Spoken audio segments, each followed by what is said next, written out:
What you're looking at is perhaps the most hated pairing of weapons in all of Elden Ring, dual cross naginatas, or, with a broader stroke, power stance spears. Power stance spears, or PSS for short, have always been a top 3 setup at the very least, and have only gotten stronger since patch 1.10. Whether you're looking at its prowess when fighting through the game, or its capabilities when fighting other players in PvP, PSS reveals itself as one of the apex predator setups in the game.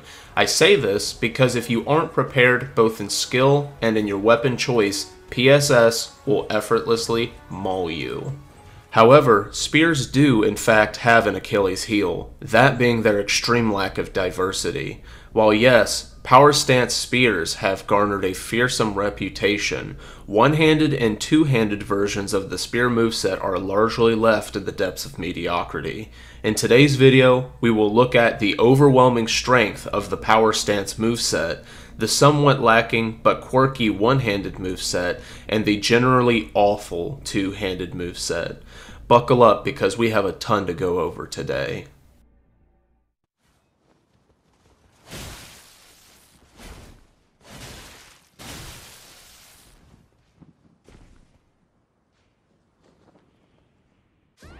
It is not hard to understand why PSS is such a hated setup. For starters, it has the highest bell curve of all weapon classes between how powerful it is and how much skill it takes. PSS is very easily one of the most skillless setups in the entire game. Between its animations, speed, and damage, this setup does all of the work for you. So let's start with the standing L1. Now, for starters, this move appears to be extremely fast, but more so than it being a very fast move, what it is extremely untelegraphed. You see, despite it being harder to react to than most moves in the game, it actually only starts at frame 15, which for reference is a frame slower than the L1 of power stance straight swords. However, because it starts from the hips and doesn't get much more telegraphed until later in its animation, it's extremely difficult to react to. Another key reason that the L1 is so ridiculous is its insane amount of tracking. For starters, when locked on, it is extremely unlikely that the person trying to strafe the power stance spears will be able to do so. At the very least, one of the spears will hit, and very commonly both will, even though visually it makes no sense that it did. And then when you're locked off, you can very easily track where your opponent is going and rolling due to having such a large window of time to swap up where you're aiming.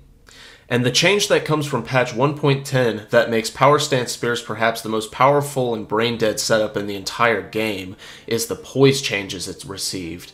Essentially, it went from not being able to poise break everybody to being able to do so. Both the standing L1, the running L1, and believe it or not, every single follow-up L1 of the power stance spear is going to be able to break 133 passive poise, meaning that there is no possibility with passive poise alone for you to be able to get through any of its L1s. The other key move in the power level of PSS is the running L1. It has an absolutely obscene amount of range, forward momentum, and damage, especially with weapons such as the cross naginatas. Both the standing L1 and the running L1 are going to be extremely easy to roll catch with. Since these weapons pose such an insanely high threat just by standing in front of your opponent, most people are going to panic roll. So against 90% of players, PSS is literally just a free win, because most people are going to panic when you are right in front of them. Both the running L1 and the standing L1 also are some of the most consistent counters to light roll, which is also the reason why these weapons may not be able to be reliably nerfed. If you nerf power stance spears, then you have to do something to light roll again, because there are very few options that are able to catch a light roller. Now, believe it or not, you do have more than 2 moves with this setup. You have the jumping L1, which is going to be a fairly good jumping attack. Since it is staggered the way it is going to make it to where you are able to mildly frame trap people that are rolling backwards. Now granted, avoiding this frame trap is not that difficult, but it will work against people who time it wrong. The crouching L1, while a good move, is unfortunately kind of useless in the PSS moveset, since you have to crouch beforehand, which effectively makes it slower, and also it is easier to see coming out due to it being a more exaggerated animation.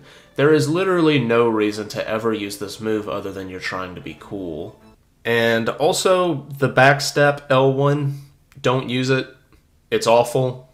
And backstepping's also not a good idea in the first place, so there's no reason to ever use this. The only real problem with PSS is its stamina consumption. Every single L1 eats a tremendous amount of stamina, so if you're not being careful and say you L1 or running L1 3 times in a row, your entire bar might be empty by that point, especially if you don't have too much endurance. However, unfortunately, power stance spears in their current situation are kind of a necessary evil for the game overall, because there are things in this game that are so horrendously designed that sometimes power stance spears are the only thing that you can rely on, such as light roll, people trying to kill you in the Rykard cave with as many advantages in their court as possible. There are plenty of situations where somebody will intentionally try to make you angry, that sometimes you just need to use a setup that says, I don't care what you think, and I'm going to try and kill you with a middle finger. On its own, a one-handed spear is not very good at all, with both an extremely slow R1 and low damage to boot. However, the true potential of this weapon comes from when you match it with other weapons in your offhand. The first way you can approach pairing the spear with another weapon is to choose a weapon that has a faster R1 than the spear does. So say you have a weapon in your offhand like a katana, a cestus, a straight sword, any weapon that has this generally faster R1. It'll make it to where you get to use the crouch attacks and the running attacks of the spear with more efficacy, because you will have a standing option that is fairly quick. The other idea that you can go for is pairing it with a weapon that has better hit stun, so say a CGS, a lance, or especially a halberd, and the reason that you would consider one of these is because they have level 2 stun, and then they also have their own unique advantages per type. An offhand curved greatsword is an interesting pairing for a spear for a couple reasons. So first things first, its wide sweeping hitboxes are going to nicely complement the thrusting attacks of the spear. Since the spear is not going to have fantastic tracking on its own, this will make up for that if someone's rolling horizontally or trying to roll behind you. What you'll also have is an L1 that for some reason does not have its poise damage deteriorate with the second and third L1 that you're using. Unlike the majority of weapons in the game, every single one of your strikes is going to do over 133 poise damage with every single hit, which is extremely valuable because most people will want to disrespect the spear by spamming out of hit stun. Offhand halberd and offhand lance are going to be interesting pairings for a spear for similar reasons. You see, their L1 is going to start with your hand sort of behind your back, but the thing is that the majority of a one-handed spear's moveset is going to end with your hand in the same position, meaning that both a halberd and a lance are going to animation blend their L1 from the end of the majority of a spear's attacks extremely well. Now, the thing is that an offhand halberd has its attacks blend a little bit better, but the lance is going to be 1 frame faster and have bugged hyper armor, which is extremely powerful. All in all, a one-handed spear by itself is not a good weapon, but it is able to shine when you pair it with something that is either faster or has other unique perks.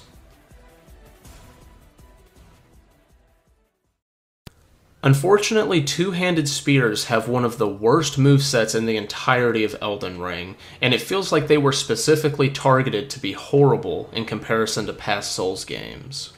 The only two-handed spear that is even acceptable is a two-handed cross naginata. Since it has a unique R1 moveset where the second R1 is very fast, you are able to use the R1 and it have quite a bit of success against people that don't know how to deal with it.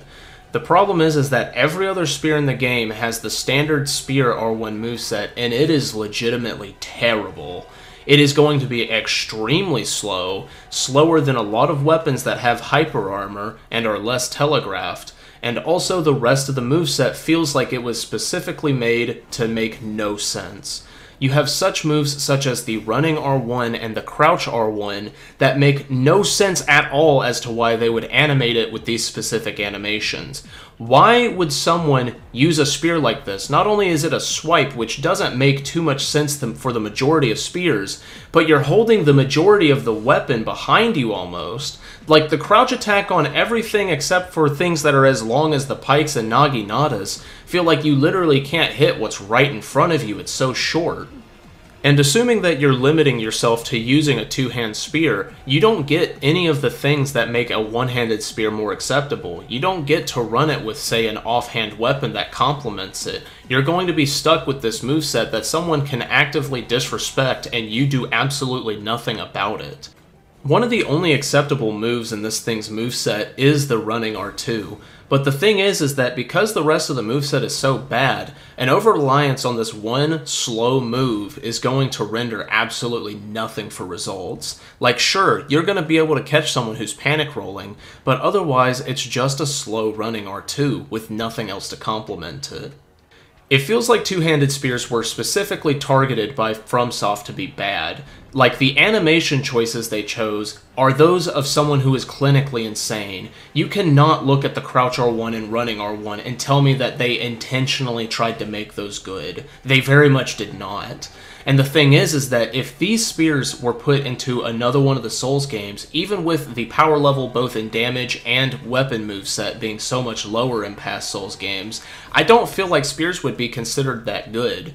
And what makes this insane above everything is that the power stance moveset is so powerful that it makes no sense to me that they felt like, oh yeah, two-handed spears, that's what we need to make sure that we intentionally shaft.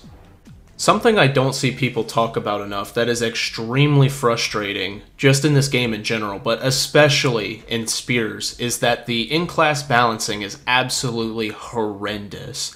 There is a gigantic range discrepancy between the shortest and longest spears in the game. It is going to make it to where essentially anything that is shorter than the naginatas is generally just not worth your time. The pike is so far and away the longest weapon in the game that even though its damage is quite a bit less than the naginata and certain other ones that are shorter, there's borderline no reason to use other weapons due to it literally just being the length of a football field. And then there's also things such as the cross naginatas or the bolt of Gransax that are both some of the longest spears in the game and also some of its hardest hitting. Like, what sense does that make?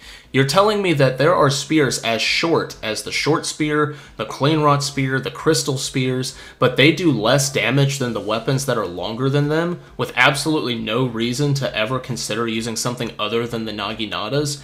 Hell, even for an intelligence build, the Clayman harpoons do less damage generally than the naginatas, and they are shorter and have an intelligence scaling. Like, what is that design choice?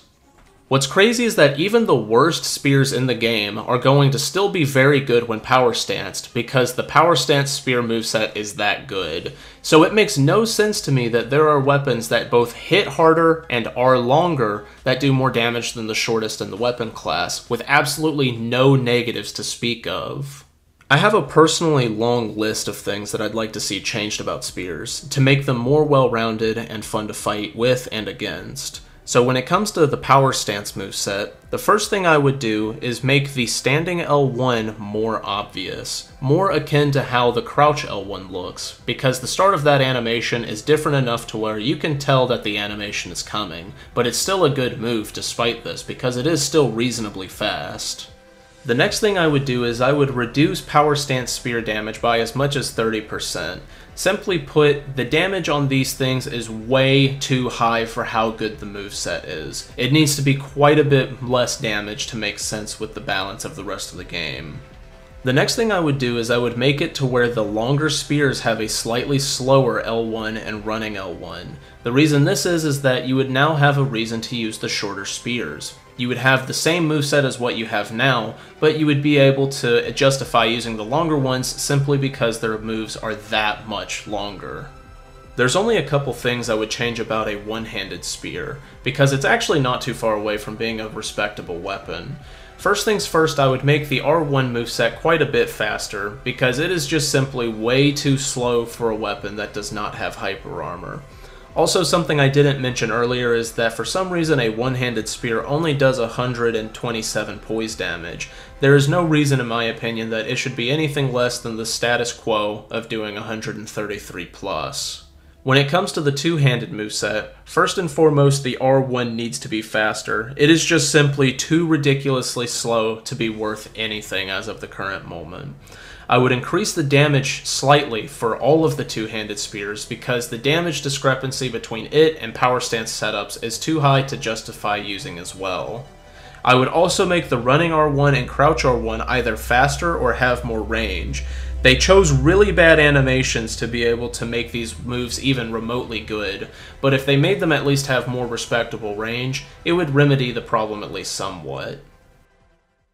In conclusion, spears are poorly designed due to the PSS moveset being too powerful in relation to the difficulty of use, the lack of power found in the rest of the moveset, and the in-class balance being so heavily bottlenecked around a minority of the weapon class. However, unfortunately, PSS is currently a necessary evil due to the overall horrendous balance of light load, and as a countermeasure against the worst players that this game has to offer.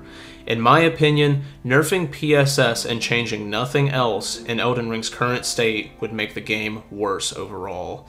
But let me ask you guys, what is your opinion on power stance spears? How would you buff or nerf them? And what would you do to make them feel better overall? If you've watched to this point in the video, thank you so much for watching, and I appreciate the ever-loving crap out of it.